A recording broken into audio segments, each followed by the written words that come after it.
Welcome to this NOMAD tutorial. I'm Markus Scheidgen, and in this video we are going to use the NOMAD API. The API can be a valuable tool. For example, if you want to download a lot of data, or if you are in a shell and don't have access to the web interface, or if you want to automatize your work with NOMAD, or you want to analyze data with Python. In this video I show you how to use your browser, shell commands like curl, the Python request library, or our NOMAD Python package to use various aspects of our API. I suggest you watch our videos on uploading data to NOMAD and searching with NOMAD first. This will give you a basic understanding of NOMAD's data entities and what they look like. NOMAD's API, or Application Programming Interface, allows clients to access our servers and all their functions. The web interface, for example, is such a client. Running in a browser, it does everything it does by accessing our API. And therefore, everything you see and do in the web interface, you can in principle also do programmatically with our API. How do APIs work in general? The primary communication protocol or language to use APIs or the internet in general is HTTP. It's a fairly simple protocol that allows clients to put or post resources to or from a server.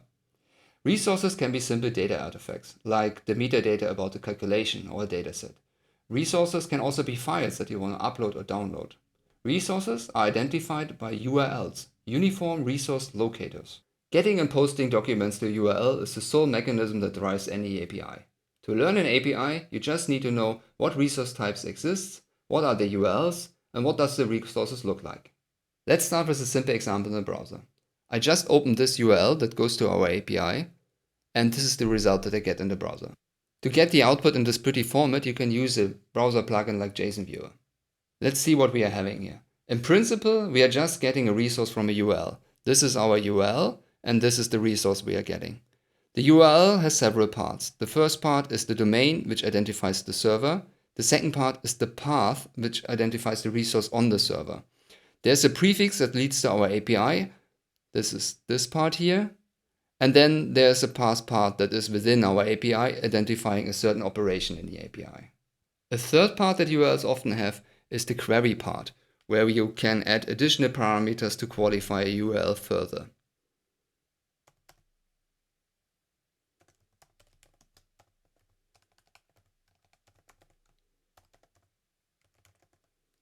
Like this, for example.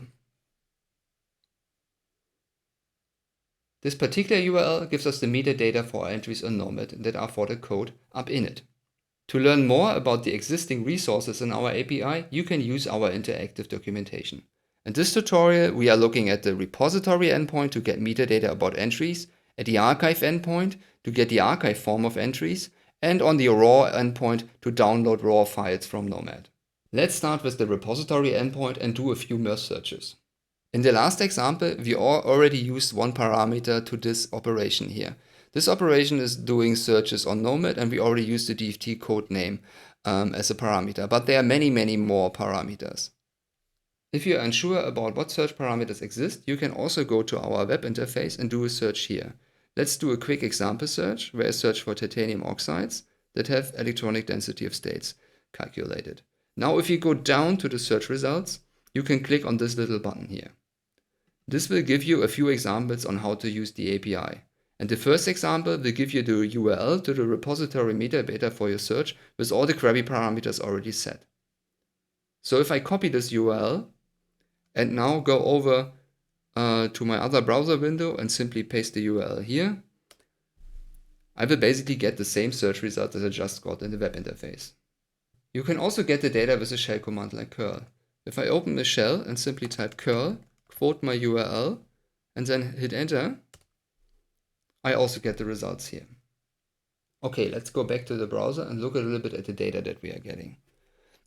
So the idea of this operation is to give us all the search results. Of course, it's not giving us all the 5,000 entry metadata right away. It will only give us the first page. This is called pagination, and in this block of data you get a basic overview about how many results are in your search, what page you just received, and how many entries are in this page. To get more than the first page, you need to use pagination parameters in your URLs to retrieve, let's say, the next page.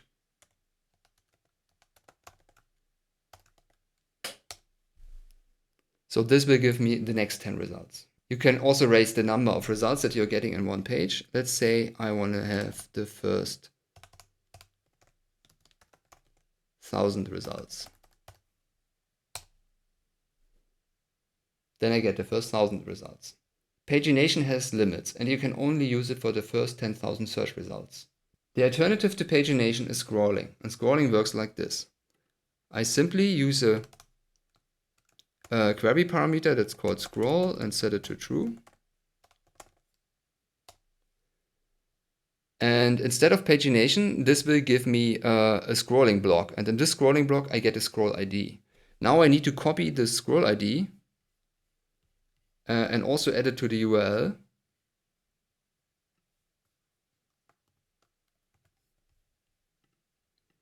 As a query parameter called scroll ID. And now I'm using the same scroll window all the time. And with every reload, I basically get the next 10 results. Look at the calc ID here and the values, you will see they will change. So the first 10 results, the next 10 results, the next 10 results, the next 10 results, the next 10 results. And this you can use indefinitely or until you exhaust the search results and download all the 4,799 calculations. Another useful API operation about repository metadata is to get quantity statistics. So that would be this operation here. This takes a parse parameter, which is the quantity that you need the statistics for. Let's look at an example. So I go back to where I have this URL here. So I keep the search parameters, at least some of them. Let's say I'm still interested in titanium oxides. So I remove this part. So now we're using this other operation. It's repo quantity. And now the quantity that I'm interested in. Let's say I want to see all the different functionals that were used to compute titanium oxides on NOMAD. So I say dft xc functional name.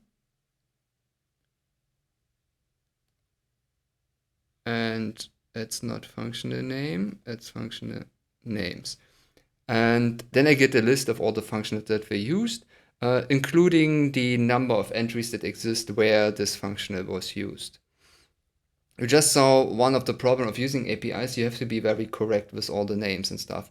That's why we have these, this interactive documentation here.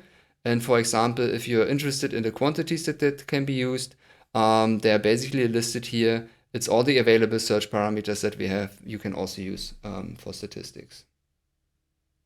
Let's do another example with statistics. Let's say you want to get an overview about all the elements in your own calculations. In this case, I would use the quantity atoms. So now I get statistics, but these are statistics about whole NOMAD and all the data in it. Let's say you're only interested in the data that you provided. You can use the owner parameter and set it to user. So this will give you only the results for you as the user. This also works with the search endpoint and all and many other operations. But I get an error, and this time it's an authorization error 401 saying I'm not authorized. So the problem is if you want to get your own information, NOMAD needs to know who you are, right? And in a moment, we are not giving this information. We're just using a browser like everybody else would. So you need to authenticate yourself towards NOMAD. And this is where it becomes a little bit more complicated, as security measures usually are. So let's talk about a bit the different internet security mechanisms that exist. Basically, there are two options that you have. One is user password, and the other one is using tokens. The NOMAD API uses a token-based approach. Authentication is optional for most operations, like just searching, downloading, whatever. But it's necessary to access your private data or upload data or to edit data. If you go to the interactive documentation, on the very top there is a form where you can authorize yourself. And here you see the various authorization methods that exist. User password is the first one, token is the next one, and then we have a few more that I don't want to explain here.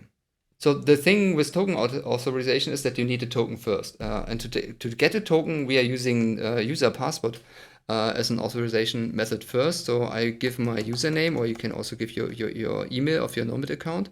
and then your Nomad account password, of course, and then you authorize. So now this API thing here knows who we are, and we can use the in the auth directory here, we can use this endpoint here, which will basically use the user password to authenticate ourselves and then give us a token that we can use later.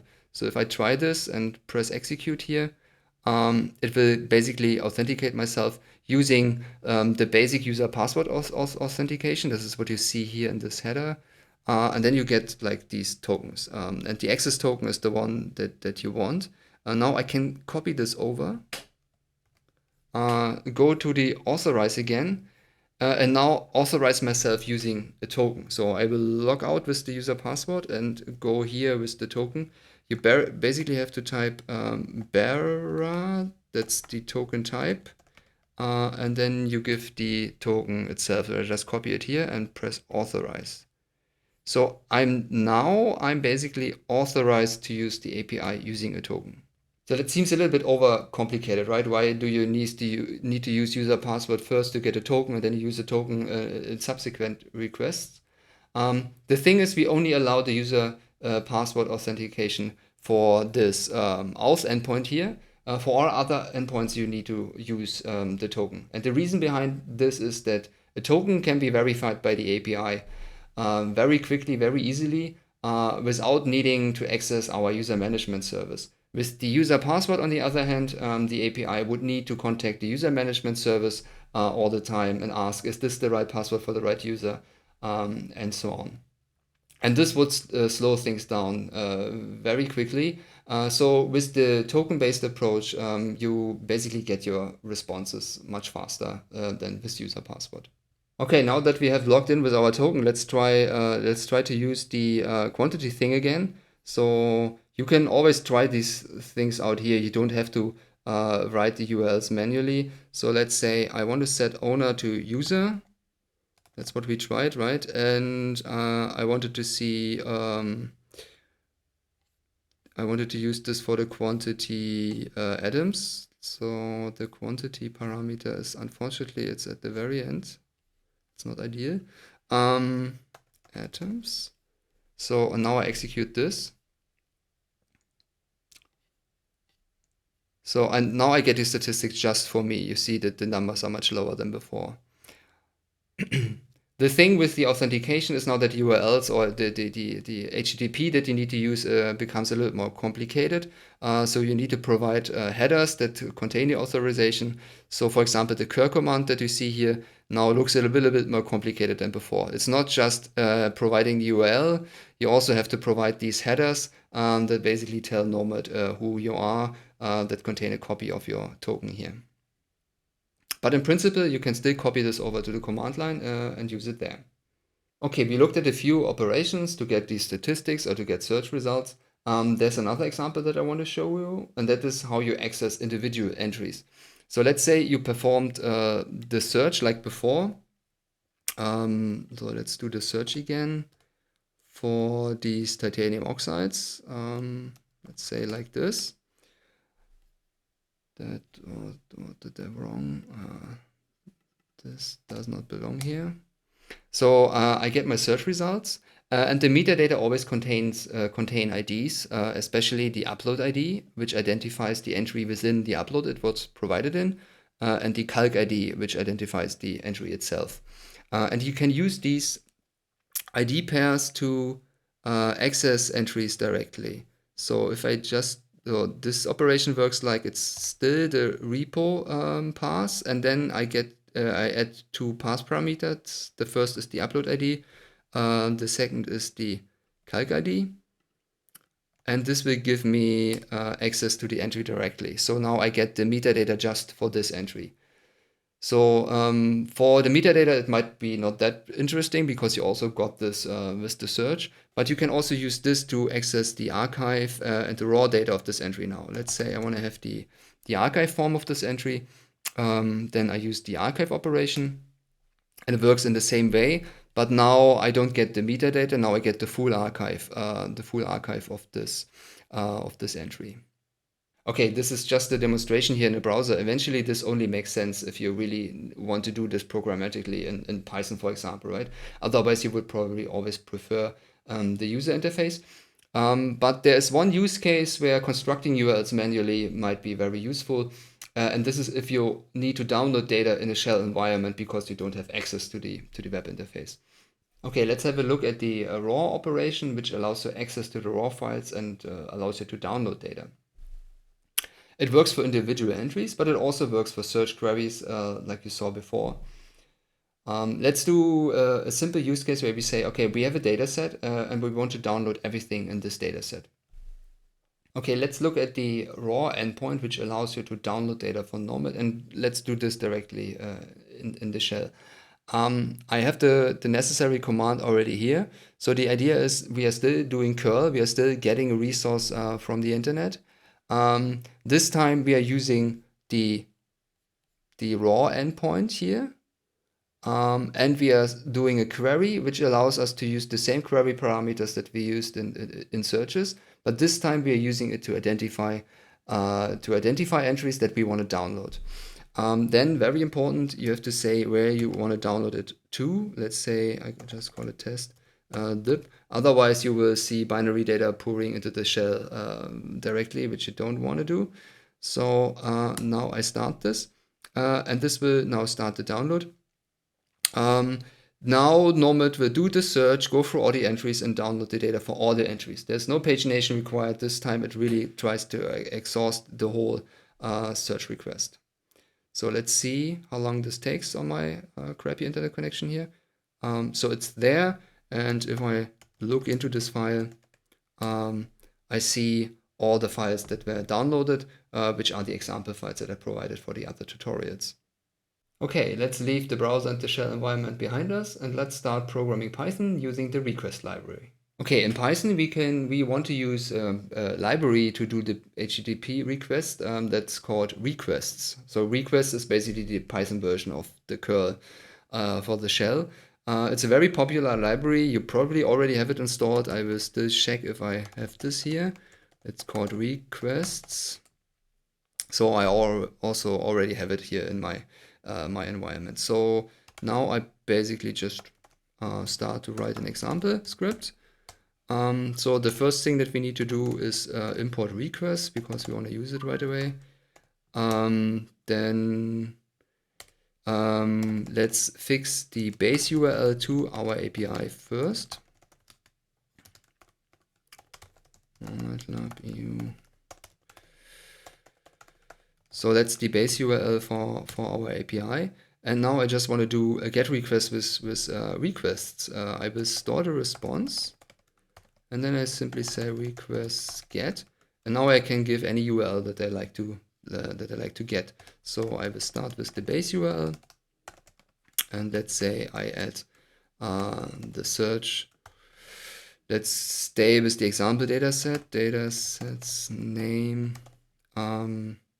has to be NOMAD webinar. So and then I simply want to print the response and see what happens. Response. Okay. Write this down and then try to execute the example. And what I get is a response 200, and in HTTP terms 200 means A-OK. So that works. So let's look at the example again. So what I have not mentioned before is this weird %20 that you might be wondering about. And this is simply because URLs can't contain spaces and also most other special characters are not allowed. So something like this would not work. And this is where you need to be knowledgeable about URLs to know how to escape certain characters. But the good thing about using a library is that you don't need to know all the details. And with requests, for example, there's another way. We simply can say params and give the query parameters as a Python dictionary, which makes things much more simpler here. So we still need the path, which is repo. So, and then we give the parameters and just say the first parameter is the first and only parameter is dataset's name, and then I can give this as a regular Python string and don't need to take care of the quotation. This is now a request's job, and if I execute this again, I get the same result, to 100, what I want to have.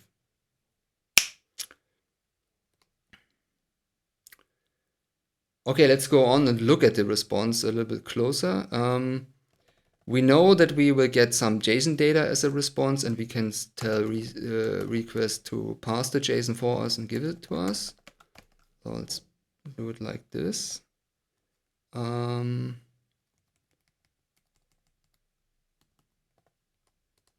Print data and check this out. Yes, right.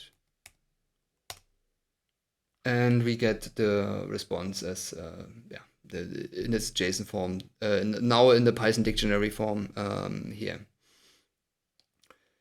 So let's say now we want to do something with it, and let's say we want to get the first entry out of the response, and we want to get the archive for this entry. So now we have a regular Python dictionary to work with.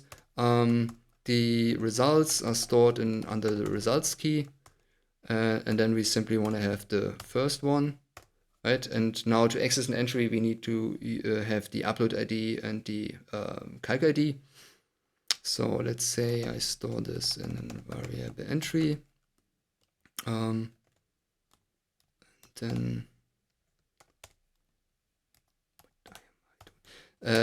then let's say the calc ID and the upload ID is what we need to have. And we get this from the entry as stored as calc ID and as upload ID. So, and now we can use a different endpoint to actually get this from the archive. So we are still keeping responses, and we're still using the request library, and we are still getting stuff from our base URL. So, but now we are going to access the archive form of an entry, and we want to use query parameters. So we can do something like this and say now calc ID and upload ID. And let's look at the response if this works. And it's not working. We get a 404. The thing was not found. So I probably did something wrong in getting the calc ID or the upload ID. Let's have a look at those first.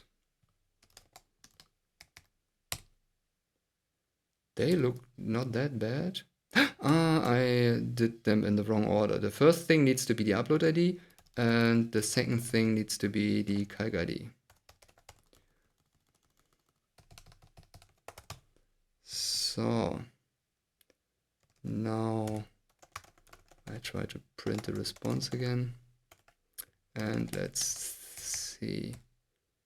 Yeah, now it's working, and we are basically getting the response. The archive also comes as a JSON, so if I get the JSON, I will hopefully get the Python dictionary again, but this time it contains the archive, the archive of this entry. So now, if you're familiar with the NOMAD archive, you know what to do with it. Let's say we want to get the first total energy calculation that's in there, just as an example here. So we basically take the JSON. We know that the top level section is always section 1, which basically contains all the information of the code run that this entry represents. So we take the first run, and then from the run we take the first single configuration calculation, and then we're accessing the first of those, and then we want to have the energy total. and we are going to print this like this, and let's see, and we get the energy total. Yeah, we don't really know in what. I guess it's Joule. And the string also is a little bit complicated, and you really have to know what the archive looks like to access this. Therefore, we might want other means to actually access the archive. And this brings us to the next topic of this tutorial, where we use the dedicated Python library for a Nomad to access the archive. So using the request library to access the archive can be very tedious. There are lots of dict and array accesses that you need to do, and you need to know the keys and so on and so forth. And therefore, we developed a dedicated Python library called NOMAD Lab that's hosted on PyPy that you can install like any other Python package, which helps you with accessing the archive. So the first thing that we need to do is actually install this. So let me go back to the shell. I always recommend to use a virtual environment when you start a new project. So let's try to do this first. You can use a tool like virtualenv, a library like virtualenv. Let me check if I have installed it. Yes, it's there. To create a virtual environment. I think it comes with the standard Python installation. I'm not sure. Virtualenv, and you can create a Python environment like this. We need Python 3 for Nomad to work. And so this will create a virtual environment in this directory here. Now I need to activate the environment. So, and now I'm ready. So virtual environment is just a means to create a copy of your Python installation in a certain directory so that you can easily switch from projects to projects, and every project can have different libraries installed and so on and so forth. So now we need to install the Nomad package. It's hosted on PyPy, so you can install it like any other Python package. So I just run pip install nomad lab, and this will install our Python package and all the dependencies that are necessary. So this should basically have given us nomad lab, so I can check. Yes, nomad lab is now installed. So let's modify our script, and now we are trying to use the Nomad library. So instead of request, we are now importing, let's say, from Nomad client import archive query. And as the name suggests, this is something that we can use to query the archive. So we can create a query with archive query. And archive query takes several parameters. One of them being query, and this is where we can give a dictionary with all the query parameters that we need. Let's say we want to stick with Nomad, with this dataset example, datasets name equals Nomad webinar. And then it takes a second parameter, and that's called required. And required allows you to tell archive query what part of the archive you want to have, which can be very beneficial if you need a lot of data and just want to download partial archives. So let's say we are only interested in the single configuration calculations. Then you can do something like this, where you say, okay, I want to have the section runs. And then within the section runs, I want to have the section single configuration calculation. And then I want to have everything in there. So this basically allows you to dissect the hierarchy and only take a few parts of the archive. So that would be our archive query. And now we can, let's print the query first. And then we simply access the query result. And let's say we want to have the first result that comes out. And what will happen in the background is that once I create the query, nothing really happens. But once I try to start accessing the results, it will in the background use the NOMAD API to retrieve the data and give it to us. So now I can print the result and let's see what happens. I run the API example. So, so the first print of the query gives me some overview about the query. So there are basically 10 entries in our request, and then it shows you how many of these entries it already downloaded and so on and so forth. So, and then we access the first one, and then it's just printing the first one out here for us. So we basically get an archive entry, an archive for an entry. It only contains the section 1, but only because we just asked for the section 1. So this prints out the first level of subsections. And now we can take this and say, okay, I want to have the section 1, the first one of it, and then the same thing like before, the section single configuration calculation. Now I don't have to use array accesses. I can use the regular Python attribute access. If you are in an interactive environment like a notebook, you can also get tab completions on all of this, which makes stuff much easier. And now I'm still want to have the energy total and print this. So let's see if this worked. So now I get the energy total again. And as another benefit of the library, there's also a unit attached to it. So for example, now I get this results in Joule, and it really says, okay, these are Joules. Yeah, we are using the Pint library here, and if you know this, you know how you easily convert this to other units, for example. So yeah, maybe we try this right quick here as well. From Nomads, there is a units package.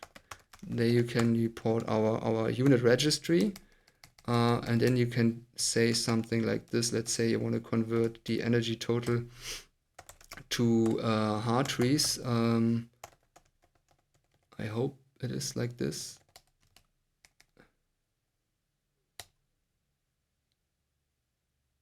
I did some, there's a brace missing.